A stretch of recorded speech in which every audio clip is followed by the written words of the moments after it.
Hello, hello, good evening. Today has been a good day, for I've accomplished some things. Finally got around to doing these arrows. Sitting down and getting the sandpaper in and making sure all these knocks were right and doing all the twine. Getting the fletchings on. Last thing to do is just glue those tips on. Make sure they're as close to the same length as we can be. There's a few that are a little bit long there. We're almost there. They're looking good. And I'll shoot them and make sure there's no howlers in the pack. Then send them off to my second bow customer. And then make another 5 for my third bow customer.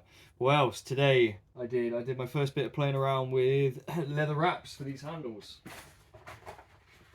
I've been fortunate in my jobs doing recycling and such, and reuse, to be able to harvest some leather off of some old sofas that were getting thrown away. This one is a little bit thicker. This is a honey. I would call that honey or tan. It's a wee bit thinner, but it's really cool. There's definitely some neat bits on this as well.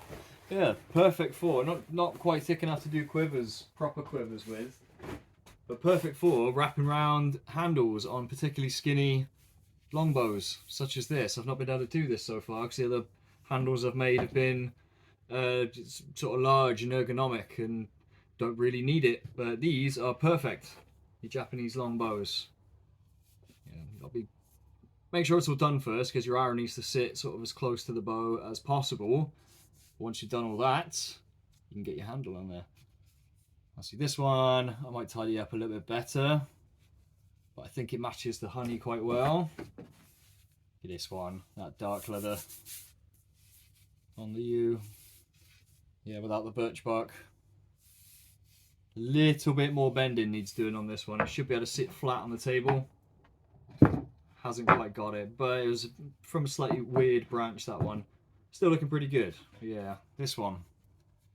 I might change it to this colour. I think it might look a bit better, but really happy with the wrap. And it's quite a cool piece of this honey. Yeah, I don't know. I just think the tips would match this leather a little bit better. But let's not get hung up on these things. The most important thing is they shoot well, which they do. And now I've got 3 of them. So I'm probably going to put them up on semibow.com because I'm done with eBay. Or just get a hold of me on Instagram or somewhere here. Come buy these things off me and then I can justify making more. And the world will have more Japanese longbows. And that can only be a good thing, right? Beautiful. Let's make it happen. Thanks again, everybody.